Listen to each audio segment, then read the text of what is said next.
Hello friend, thank you for joining me. I would like to share with you what I have learned about emotion. Now, I have no qualifications whatsoever for presenting this information. I am not a doctor, not a medical professional, and this is not to be taken as medical advice. This is just me as a person who's interested in psychology and neuroscience, and I have studied as extensively as I am able, and I think maybe I've learned some things that could be useful for you. If you don't have a lot of time to pore over books and medical papers and go through all of this information yourself, and you don't want to get the information from someone who is trying to peddle you energy drinks or creatine, perhaps you're in the right place and something could be of use. So I'm going to start at the beginning with where this work began, and that was a deck that I developed, a study deck called Body Sense, which explores the mind-body connection through a neuroscience study called the Maps of Subjective Feelings, in which some doctors put a bunch of people in a machine and scanned them as they were experiencing different emotions and emotional states, and then they looked at what parts of the body were stimulated and activated in these different states. And so these illustrations were watercolor hand done by me, and they reflect these maps in the body posture that I believe best illustrates how you hold yourself when you're actually experiencing these emotions and showing more of the connection to your internal state. Now, I took special care not to portray the emotions as like emojis or facial expressions, because to me those are what other people are experiencing of you, or a communication that's happening, but it doesn't necessarily have a lot of relevance to your internal experience or your physiological happenings as that's going on. So that's why I wanted to focus on. So that's why these are lovely kind of blank amorphous figures that are just showing you what it is like to feel that emotion, in the interest of being able to name and identify each of them thoroughly, because that is one of the ways that we can become more emotionally intelligent, is to become versed in the language of expression. Because as we're going to talk about today, emotion doesn't necessarily happen in a single part of the brain. It's not something that just happens to you. It's something you're an active creator of. It's an emergent phenomenon, and part of the experience is the way we connect the dots and make them meaning, and what our social meaning is for that experience as well. And so it is somewhat changeable, but that's also really encouraging. If you're experiencing a negative emotion, it is changeable ultimately. And so at their core, emotions are signals. They're trying to communicate something to us. They're not something that is meant to be avoided or feared, or it's not so much that there's really good and bad emotions. They're just trying to signal to us that we need to make some kind of adjustment in something that we are doing or being exposed to. And so this deck it's available in our store, of course, and I wanted it to be very accessible as much as possible for a wide variety of skill levels, reading levels, ages. So they are meant to be a little bit simplistic, and each of them includes a full definition of each of the emotions. And I wanted to couple it especially with common phrases or ways that we describe these, and I thought it was very interesting in working on this how often temperature comes into play as a descriptor for emotion, and just the general use of language that we have around this whole topic. So for example, let me see if I can find a temperature one. Ooh, or this one's good. So an example would be this one, hatred. Some phrases that we typically associate are bad blood, can't stand them, ill will, hate their guts, they're in your crosshairs, no love lost, loathe with burning passion, no use for, or pet peeve. So it's very interesting the kind of patterns that start to emerge in the way that we describe these things, and how that is a reflection of our physiological state and what we're experiencing internally. So also with each of these cards, and this was definitely the turning point for the project, where it's like, oh, I'm really going pretty hard, going all in. But I think it really added quite a lot of value, and that is to couple every single one of the emotions with an eminent neuroscientist, psychologist, who is currently working specifically on that emotion, or has a body of work that would be helpful for someone who is trying to learn all that they can about that emotion in particular. And so each one is a distinct scientist that you can go and look up, and I'm going to provide below and a full Amazon link list that you could go and purchase these books should you so desire. I highly encourage you to get them used, in the interest of eco-friendliness and budget and everything else. But if you do use those affiliate links, it does benefit the channel. And if this research has been in any way beneficial to you, it would really mean a lot to me if you could support the work by buying the deck or checking out the books. But a prime example is this one. Shame, the eminent researcher, is Brene Brown. If you're familiar with her work at all, she's quite good. They're all quite good. So that's the kind of example that you like and would be helpful. That's what you've got in store. But this is just an introduction to kind of the work in general and where I'm at and what I'm currently adding to it. But to follow are going to be episodes about every single one of these, where I go much more into detail, and I share more of like my personal connections and things that I've kind of picked up that weren't easy to put into the booklet or into the cards in a tidy way. So if you want to hear just more of my thoughts and more of the behind the scenes or the process of the research and kind of the holistic view that ties it all together, then please be sure to subscribe. I know that's tacky and horrible and corny to say, but I have to do it, so that you will be informed about the posting of the remainder of this 40 part series. There are actually 42 cards in the deck. I'm not sure if I'm going to be doing an entry for sympathy and empathy, but I might. But there's the 40 emotions that are included in the Feeling Flower, which is my expansion on the work of Robert Plutchik, who did the original Feeling Wheel. And I had a few disagreements with him, but the core of the work is quite foundational. So you've got the 8 core emotions. So I will just read those here for your. We're gonna keep building, so each part of this video hopefully is cumulative, but this is also available as a tapestry or a poster if you would like a visual aid. It's very nice and colorful and organized, and I designed it very much to be helpful for kids as well, even if they can't read the words as of yet. I wanted it to be very visually cohesive and helpful to help teach it even at an early age, because a lot of the inspiration for making this a deck and having it be a physical object came from my time working in an OT clinic, not as a counselor, but in the office.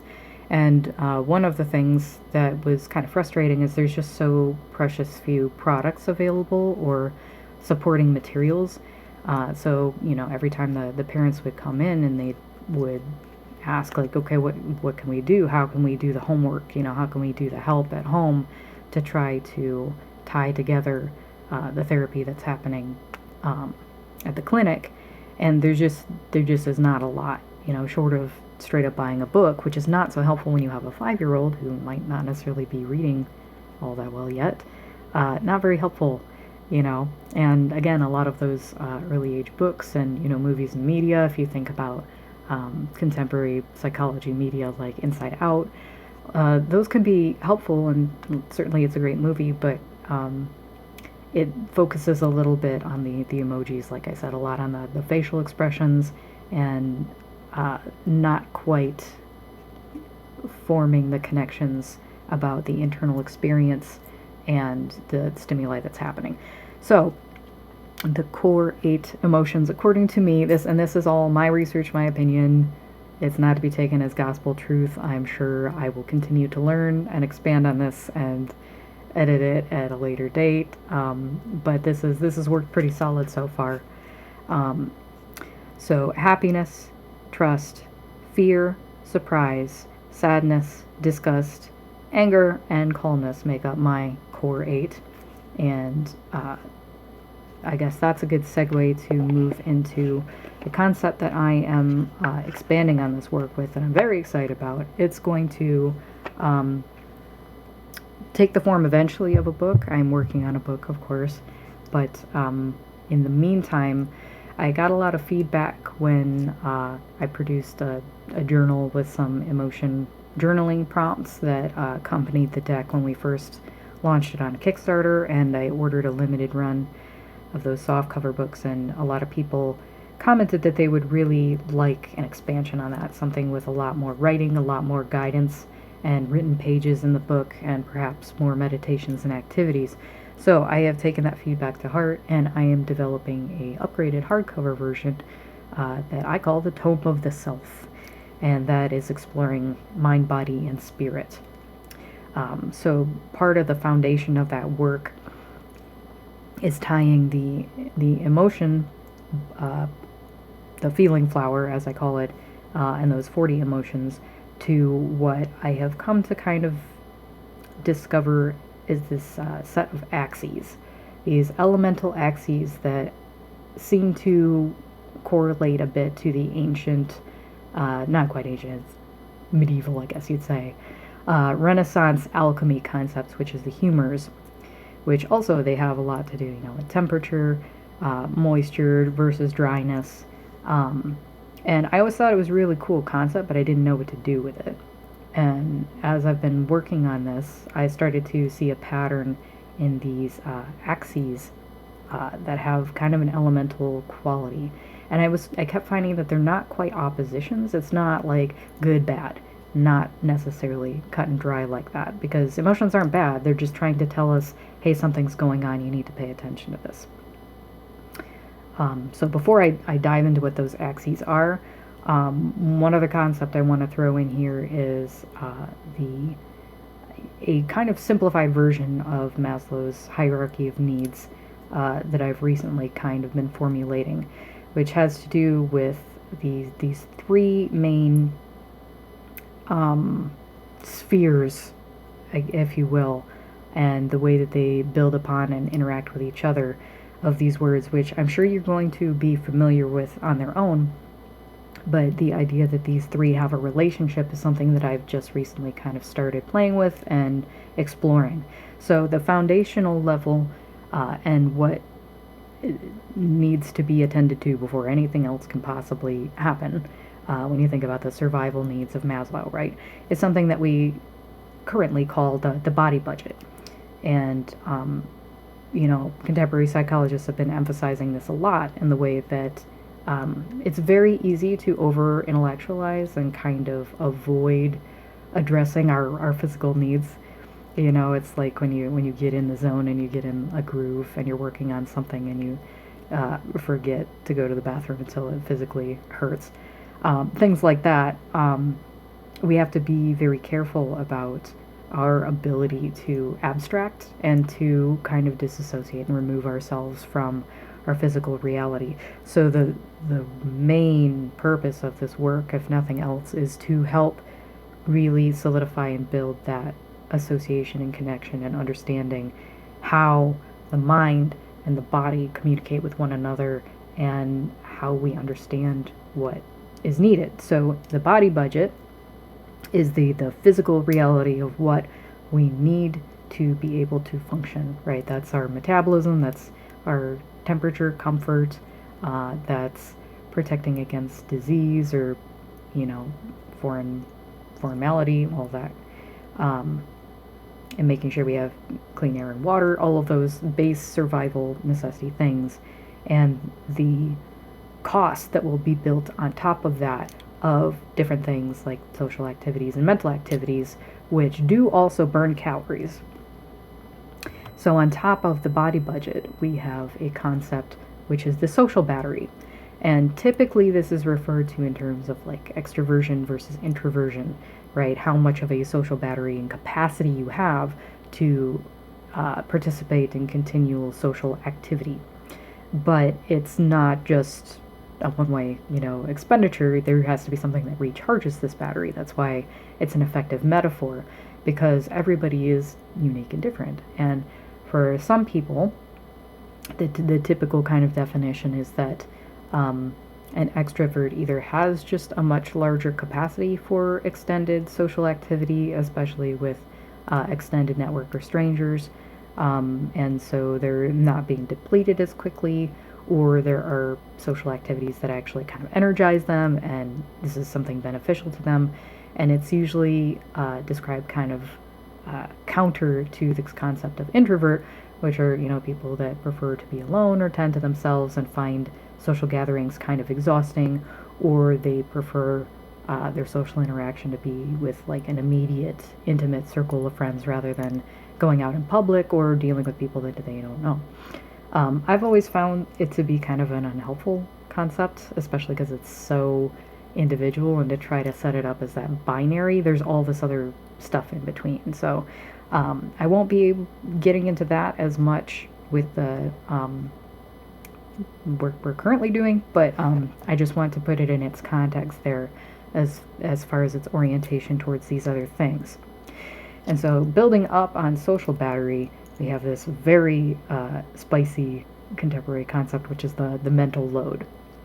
And your mental load is all of the processes that you're currently running to try to manage and keep track of all of their appointments, all of the things that you need to do, the chores that need to be done in the day, deadlines for work, bills that are coming up due. The mental load is how much you are carrying internally at any given time to keep track of all of these things that need to be attended to. And so your ability to outsource that mental load and to offload some of it, either in the form of organizational tools or keeping lists, or having a social network or partnership that allows you to share some of that load and offload that from being kind of turned on all the time as something that you're worried about, actually impacts you very physically. It impacts your body budget, going through the layers of this pyramid in a caloric way, because it actually, a lot of our calories are burned through brain activity. And so the more you're actively needing to apply your brain to think through these problems, the more that you're acting as a machine, that you're burning the fuel to have this capacity, this processing capacity, basically like a computer. And the more that you're constantly doing that, the bigger toll it takes on your body through stress, anxiety, all of that, and just pure calorically. If you're not taking care of yourself well enough and eating enough to fuel that process, you're going to burn out. You're going to actually start to experience physical symptoms. So this research is meant to knit those together and show the relationship. So keep that triangle kind of on the back of your mind. Hopefully it's not adding to your mental load. Hopefully it's just organizing things, not as something to actively worry about. But as we go through, I want to emphasize that the naming and identity and understanding of each of these emotions is to the benefit of being able to articulate and communicate about all of these layers as they are relevant to your person and your life experience and what you're going through and what your needs are. So the extent to which you are able to talk about these things effectively with other people and let them know, like, hey, my mental load has been really high lately. I've had a lot on my plate. I need to adapt and figure out how to take some things off my plate, or I'm going to experience burnout. So like, the more effectively that you can communicate that to your support network or your therapist that you're working with, or even just to yourself, is very important, just to be able to journal and say those things. So I hope that this will be in service of that understanding. So the main innovation, or I guess the main next level of complexity, building up upon the list of emotions itself, is the idea of these axes and what these axes are doing. And So I guess this intro video, I could refer mostly to this as my citation. This is what I'm slowly getting through. This is pretty slow reading for me. It's taken a lot to get through. But this is How Emotions Are Made, and it is about the constructed theory of emotion. And this, it's a little old now, but it's still very relevant and foundational work. But very contrary, I guess, to the conventional thought about emotion, which was that different emotions maybe live in different parts of the brain, or, when different parts of the brain are damaged, certain emotional modes are damaged. And these findings really kind of fly in the face of that, and it's extremely thorough research. I really respect this author. It's really great if you want to pick it up. I don't know that that's necessary as much. If you were going to get one of these books, I would recommend, as we go through them, you pick which emotion you're most personally connected to or working through, rather than trying to get too meta on the whole thing. I have to do it because I'm trying to make sense of all this, but this is a bit of a brick, just for fair warning. But the thing that is so interesting about, not only is there not a particular part of the brain, like it used to be believed that fear was a result of our reptilian brain, and it was contained in the amygdala. And while it's true that like your amygdala size and activation, all these different factors epigenetically do impact your understanding of and capacity for fear and what that means to you, it's epigenetic. It's built upon. And so you have your starting point genetically, which you get from your parents, and it does impact you. But all the culmination of all of your life experience and your value judgments and the way that you have internalized these experiences and the way you've organized them in your mind and the narrative that you have about your life and your story all impact your emotional experience very profoundly. So it's not so simple as like, oh, this is where I do the fear thing. Like, no, it's throughout your entire body. And what's interesting about each of these axes is they also kind of point to these particular routes that are being studied much more in depth now and are really interesting. For example, it's now known that a lot of our thinking, a lot of our, what we think of as thinking, it's not just brain activity that is isolated in the, in our head. It's throughout our whole body. There is thinking that is done in the heart with the heart cells. And there's actually a lot of thinking that is done with the gut, and a lot of processing and a lot of hormone secretion happens. And so a lot of decisions are actually happening in the gut and being reinforced. And so when we talk about the endocrine system, when we talk about the hormones, the neurotransmitters, and the way that we send signals about our emotional state and our physical state throughout the body, it's not centralized to a single location. It's our whole body is having this experience, and we're taking in sensations from our skin, from our hands, from all of our sensory organs, and processing it not only in the brain but throughout the body. And the whole body is conspiring together to try to get an accurate snapshot at any given time about our body budget, about perceiving potential problems. And so this is kind of how we do it as far as I understand it. The first axis is from anger to fear. And this is, I think of it as an axis, not a spectrum, not a binary, right? It's just the axis is the activity. It's the thing that our body and brain are trying to do together. And so when you're experiencing anger or fear, what you are working on is threat detection, right?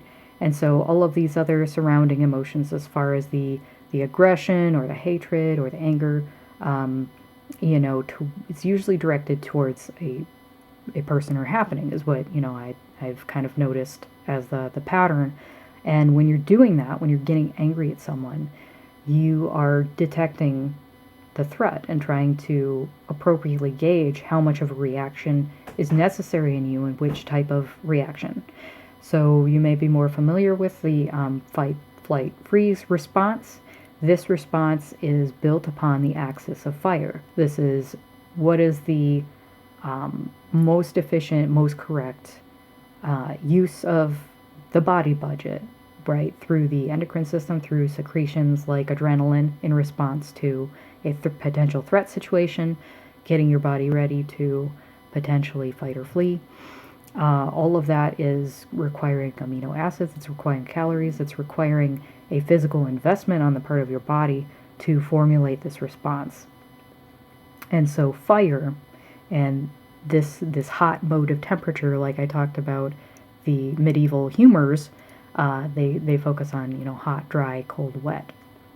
And so this fiery mode is prompting your body to prepare and evaluate a threat. And so this mode is particularly sensitive to facial expressions, for one thing. Seems to be a pattern. And that seems to be how we have evolved to really gauge. So if you look at other great apes, they have very exaggerated facial expressions as well, as far as like baring their teeth, or flaring their lips. And they have elaborate signals that they have externalized to reflect this inner emotional state, which is evaluating threat. So the next axis is the air axis, which is very interesting and very much connected to this book and the body of work with the author, which I also recommend whenever there's a book recommendation. Do not feel like you have to read the book. Totally go look for the TED Talk or look for a podcast or a talk by these people. I think it's really beneficial and sometimes maybe even better to just hear them report about it from their own perspective and words, and kind of getting a feel for their personality, and their presentation can be really helpful with some of this kind of dense content, I find. So I actually watched an interview with her that was pretty recent, and then this book is older and she's got a newer one. So, but watching the interview, it really solidified for me how she believes that a lot of our brain activity and a lot of our emotional world is very tied up on this axis of air. It's very concerned with anticipation and with prediction, and that a lot of those predictions are actually carried in the body kind of all of the time, and how a lot of the kind of physical backlash that we experience is due to one of our predictions being invalidated or proven wrong, and then having to adjust because our body is constantly jumping the gun and getting prepared for what habitually we think is going to happen, because we evolved in an environment that was more stable. The novelty that we experience on a daily basis, and like the kind of things that we're able to stimulate ourselves with and be exposed to, are very far and above those that we kind of evolved to deal with. And so, when we engage one of these systems like the fight or flight system, our ancestors did, it was real that, there were actually tigers that would come and get you if you didn't respond appropriately. So there's just a lot more extremity, between the calm and agitated state. And we've done a lot of damage to ourselves as far as our endocrine system and such with our contemporary way of life, because we are in these kind of chronic states of stress, right? Stress that was used to, evolved to help us respond appropriately to an imminent threat, are now kind of dished out on a daily basis, right? Every time you go into work and your boss is disappointed, it's like, well, great, now I'm going to lose my job, I'm going to lose my income, I'm going to lose my body budget, and it becomes an existential threat, and you're experiencing this cortisol dump on this chronic basis, and it can mess with your whole biology. And so she talks about that a lot, and how you need to be very aware of what the demands are really being placed on you, and think of it like a budget and see where you're overdrawn. And I thought that was very interesting. But this future prediction, the example that she gave that I thought was, I think we've all been a little guilty of, and it was particularly poignant. She was explaining that, and I'm sorry if I butcher this, it really would be good to go hear it from her. But she's explaining that the crash from coffee, or like the withdrawal from coffee, if you are used to having coffee a certain amount at a certain time of day every day and it's habitual, when you build a habit like that, what starts to actually become the problem, or why you experience any kind of backlash or withdrawal, is that when you don't do it and your body is expecting you to do it, it has already made adjustments. It has already made secretions. It has already adjusted your pH in preparation for, okay, we're going to get a bunch of caffeine dumped into our system. We have to do this to adjust so we don't get a headache, or, to try to mitigate what the other effects of that are. And it gets used to something. And this is also a key component, of course, in addiction.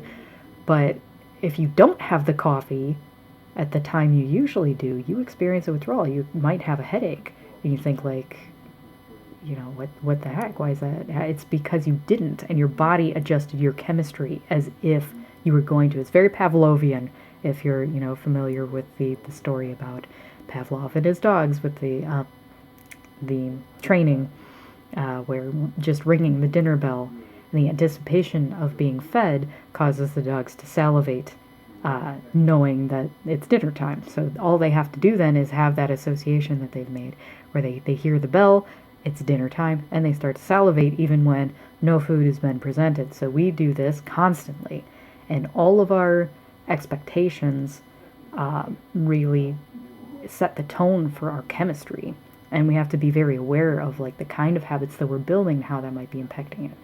And so that's also particularly relevant when it comes to psychology of parenting, because a lot of recommendation is that you need to be very careful about routine.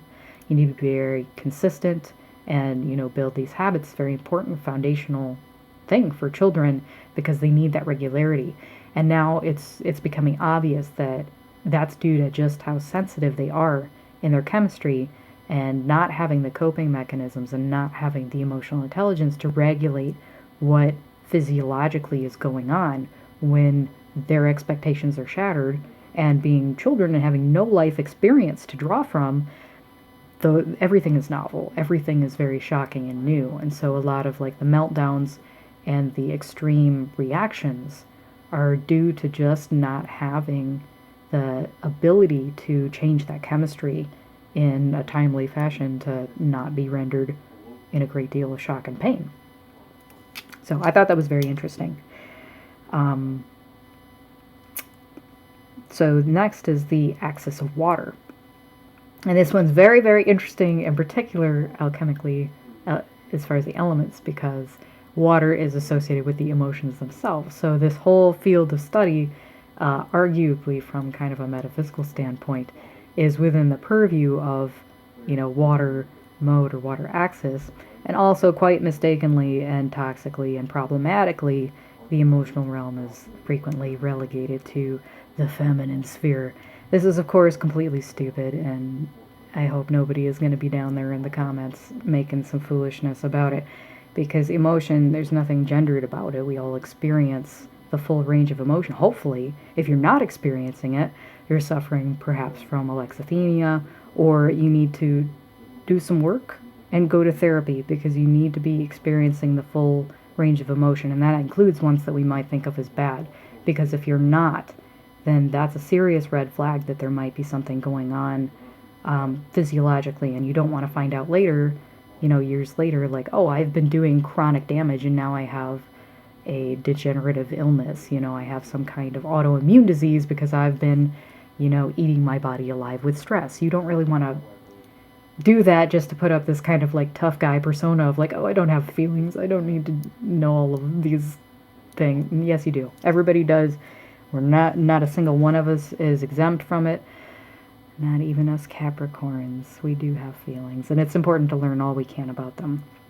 So the water axis is what is traditionally associated with emotion, but it's interesting the ones that it is, and it's very interesting the way they interact. I have been particularly fascinated with this one because this is the axis between happiness and sadness. And so if we ask ourselves, what is the purpose?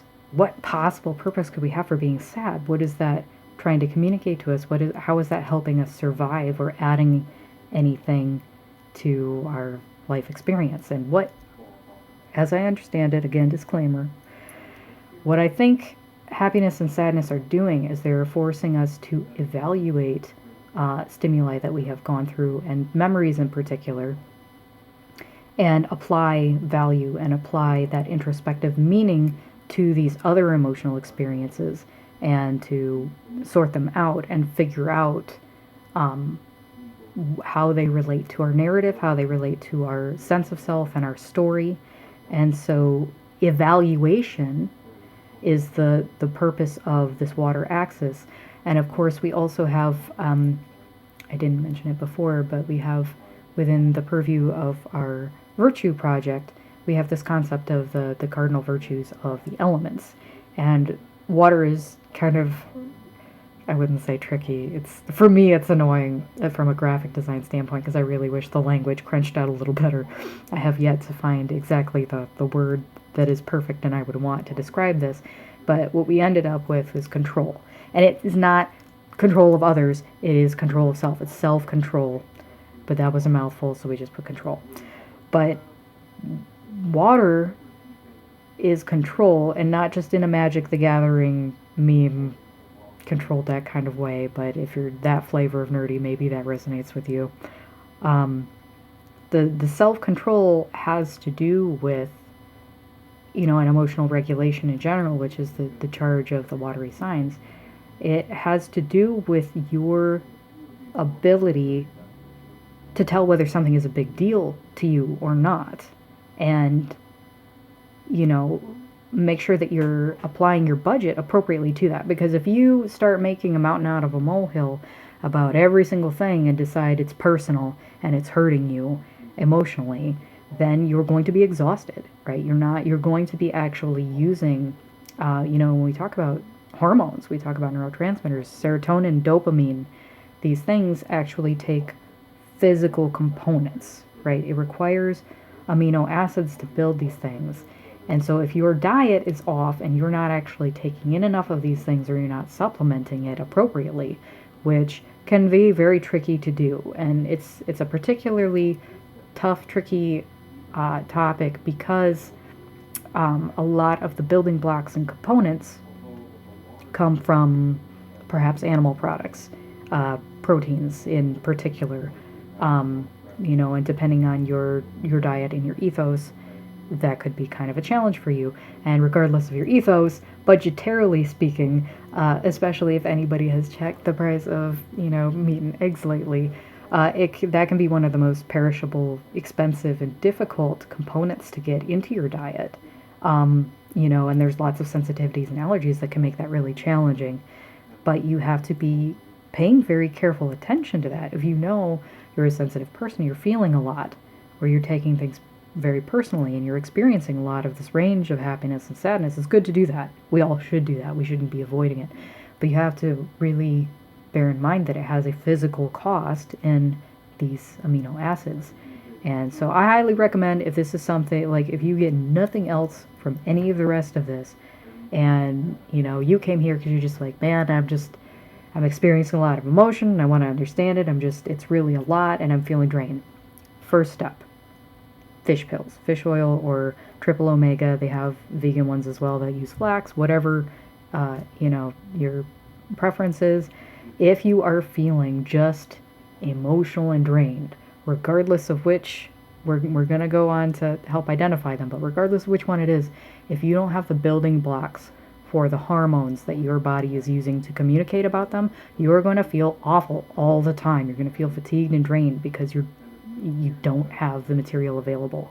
So the first step, if you are struggling with any emotional anything, is make sure that you have those building blocks in your diet on hand. Flax, borage, you know, fish oil, krill, any of those kind of things. I think you will experience at least some flexibility to start to tackle that and start to look at these things, because you're able to produce the full range.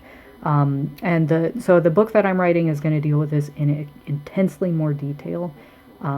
There are actually hormones that kind of build off of one another and use the same components. So if you are activating one too much, it's going to drain its base formula. And so you can actually make it difficult for yourself to experience that full range, not just of emotion like happy, sad, but relaxation or, rest and digest. You're not able to engage that circuit if you can't produce the appropriate hormones to help get out of a stressed state. Because the body has, as from an evolutionary standpoint, prioritized production of chemicals that handle threats, that handle problems. So it'll produce those indefinitely, and it will draw from your amino acid reserves in order to make the hormones that help adapt to stress. So there's no upper limit of stress basically until like you burn out and die, which your body will allow to happen if it feels you're constantly under threat. So your best defense against that is to make sure that you're at least supplying the nutrition it needs to potentially switch that off. There are, of course, other therapeutic and breath work and meditation and all kinds of other things that will help with that and help to engage that parasympathetic nervous system response, the rest and digest. But if you don't have the amino acids, you're not going to be able to do it. So if you learn nothing else, please take some fish pills. I swear it'll help. So that is the water axis of evaluation. How big a deal is this to me? And in cultivating happiness as kind of a counter to sadness, it's not like you are choosing to be toxic positive. That's not what I'm advocating for, like, oh, suck it up, get over it. When you are actively seeking joy and cultivating happiness, you're extending the breadth of the range of what values you can assign to a given happening. So if you don't have a good basis for comparison or a good sliding scale, it's as if you're trying to leave an Amazon review, but you only understand 3 stars. Like, you can't give the full range. And if everything is just 3 stars all the time, it's very difficult to really be thrilled or like to really experience and internalize when something goes particularly well, and to turn on these other circuits in the brain that are like, okay, that was great. We like that. We want more of that. Let's do that again. And all of these other systems are looking to support a positive state. But you have to have a really keen understanding of what that is and why that is for you, right? You should not just be happy because, like, oh, I won this game or something. You get a dopamine hit, that's all good. But you should be like, okay, doing this provided this beneficial result. It expanded my body budget. It made things more abundant and available for me when I followed through and did this thing. I'm going to build my lifestyle to ensure I'm experiencing that more, because that's a cumulative thing. That's a cumulative upgrade. And it goes in both directions. So like your ability to truly experience the depth of sadness, not just for yourself and maybe not so much for yourself, but like to truly understand it is to build your empathy and build your capacity to relate to other people. And maybe that's counterintuitive. It's like, well, why do I need to understand the plight of other people to improve my life?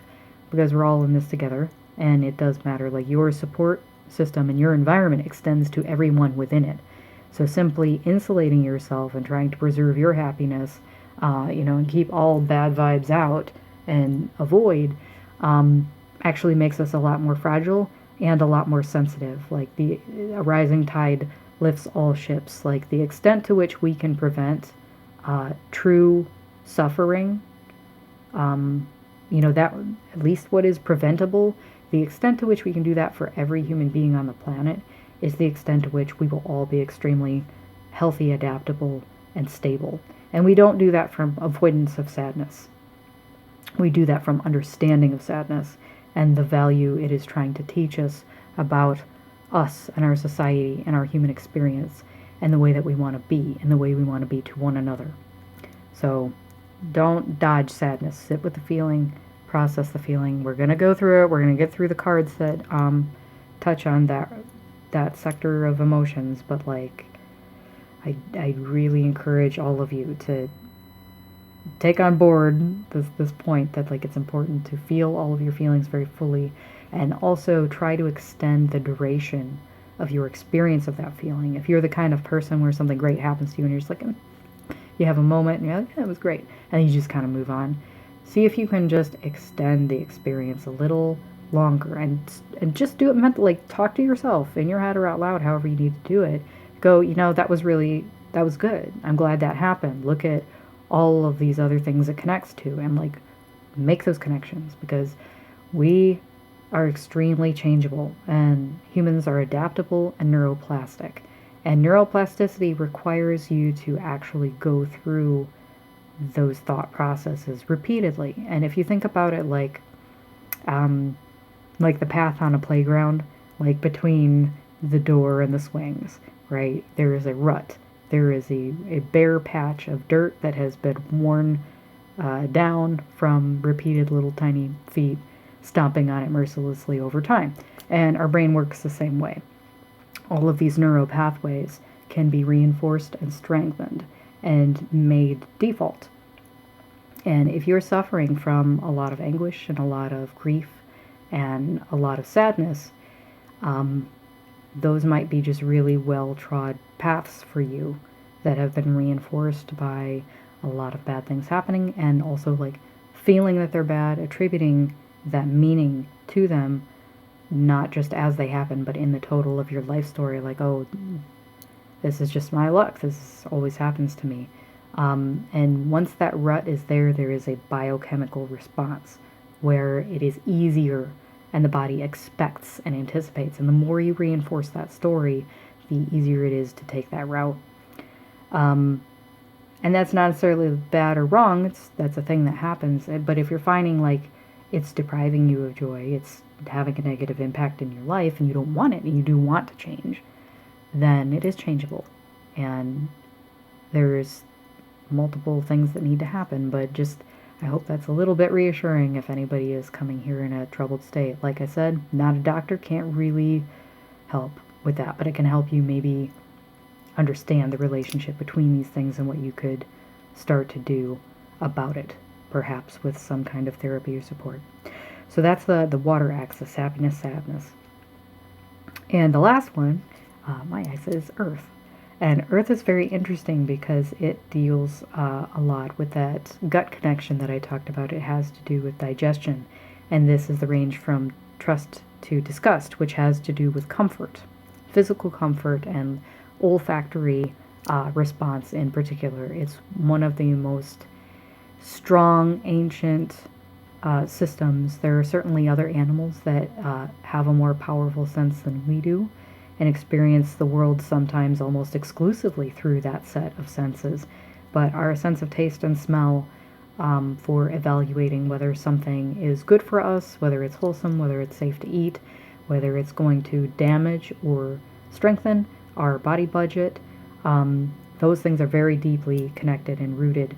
And so, fun fact, I've studied this extensively because I struggle with this horrifically. I have chronic stress, and if I don't get it under control, I'm at very high risk for different arthritic conditions, which would super extra suck. So to prevent it, besides just drinking more water every day, I embarked on this entire project to learn as much as I could about it. A little overboard maybe, but now you get to reap the benefit of that research. So for trust and disgust, when something, hits your nose that is particularly vile or noxious, you have an immediate recoil. And this this sense for us, because we are such social animals and we have evolved such sophisticated networking ability with one another, this extends to all kinds of other things that we attribute as signs of ill health and potential disease and potential communicable disease. We're extremely sensitive to what we perceive could be a plague that could spread to us. And that has some really unfortunate side effects, bigotry and racism being among them. We are highly visually sensitive to signs of potential ill health. And it can make us kind of unsympathetic to people who maybe they are suffering from some kind of illness or they're not, and we just have like really strong perceptions of beauty and ugliness and whether we want to have anything to do with it or not. And so there are these preservation systems in our body that are trying to avoid discomfort and avoid problems and avoid disease. But unfortunately, that avoidance it's convenient in the immediate sense, but it is deeply inconvenient in the long-term sense, and leaning too much into comfort and trying to avoid all discomfort is actually very problematic for us in our environment, our society, and in the long run, because we have waste. We create waste. That's everybody does it. If you don't, you're a robot, right? But our disgust from that and our capacity for disgust and ability to mitigate it effectively through decay. It's vitally important that we can kind of suck it up, pinch our nose, and get through some of the tough shit that we need to do, sometimes literally. If you cannot do that, then you cannot keep your environment clean and preserve your health away from the miasma indefinitely. You have to actually clean it. So it is very important to be aware of these reactions and these mechanisms within ourselves that are trying to protect us, because if we do not willingly confront disgust head on and go through the decay process and keep things in their proper place and keep things organized and clean and deal with waste as it happens, then we're breaking our foundation of comfort. We're breaking our foundation of trust. We're doing all kinds of harmful things. So this is kind of the difficult bit, and one of the reasons, if you've been watching my work, I have another project called the Nemesis Oracle, and that was a particularly difficult project for me. I got pretty much all the way through it, kind of envisioning it also a deck, but my research kind of strayed into the realm of Zimbardo's prison experiment and the nature and roots of evil. And just the timing of that societally with everything that's going on and resurgence of certain things in our little social sphere. It was just too much. It was a very heavy burden to bear working through that project. I think it's incredibly important work. I just started to really have doubts that a deck was going to bear the full weight of how heavy some of these topics are, because our discuss mechanism is it's political. Right, it becomes externalized as the political, and we start to create these ideologies and these parties and these, what would you say, these groups, these troops, these in-groups and out-groups, and it leads to violence and exclusion and genocide and all of these horrific atrocities around the world, and is not really a subject to be taken lightly, and it is one that I have handled with a great deal of care. So I am now perhaps conceiving that whole topic more in the form of an art book or something that is a little more structured and led, because to me, just like revealing some of these roots of evil and their, even, as an art form, as a creative expression, if I were to portray these things, just kind of putting it out there without a little more context feels, if nothing else, maybe a little irresponsible, maybe a little too much, too heavy. So I circled back, and I'm working on this part first, and I think it's really important to at least get caught up on and made available, because it's not doing anybody any good if it's just trapped in my little noggin. So I have to at least make the videos about it, so it's in a more accessible form. And then this dangerous earth axis of disgust and therefore dehumanizing behavior can be dealt with in a well-rounded way.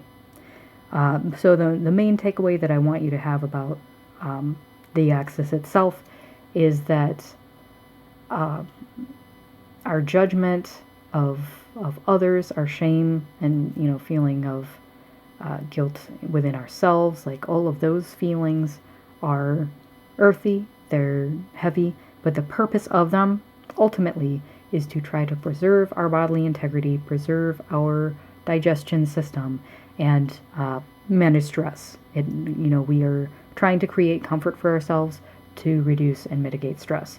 And the reason that it's so connected to our digestion is that cortisol is actually secreted in the gut as well.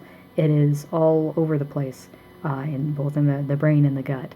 And so, like, our feelings of repulsion are actually very physiologically rooted in our attempt to evaluate whether something is going to disrupt our comfort, both make our stomach upset and cause us undue stress that we are then not going to be able to process within our body. So we take these defensive measures.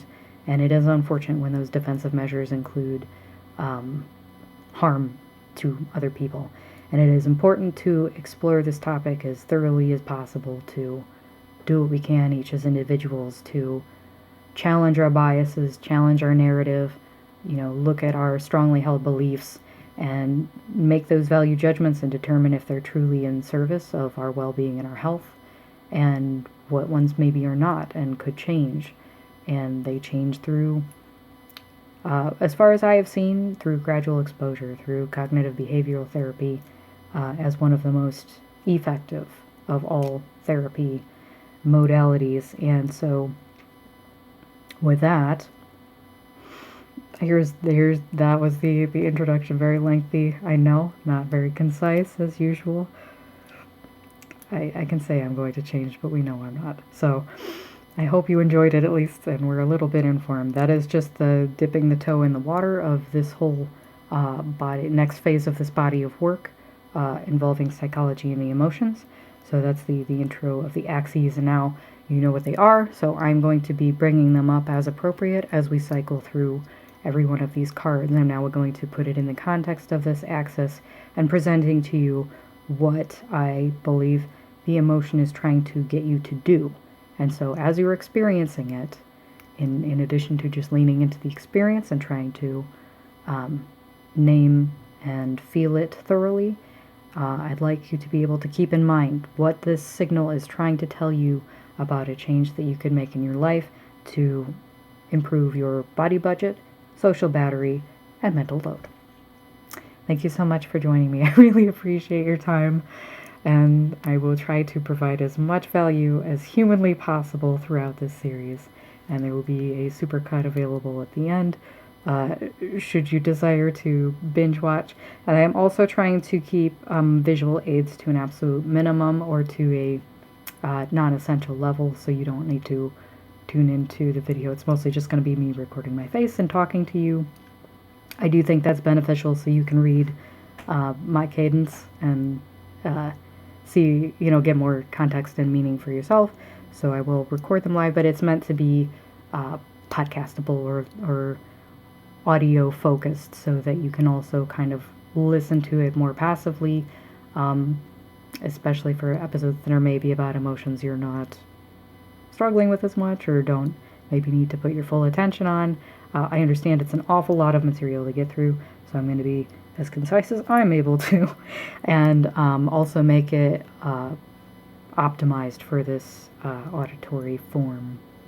So thank you again.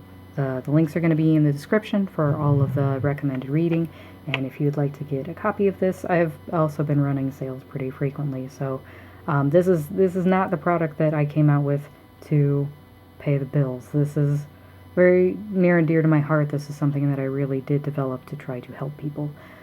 So, even if you don't have the budget for this right now, if you wouldn't mind, sharing this to someone that you think could maybe benefit, if you have any friends that are practicing themselves as therapists or counselors, I frequently give out promotional copies, and I'm always looking for feedback about the efficacy of the product or things that could be improved about it. So please don't hesitate to reach out.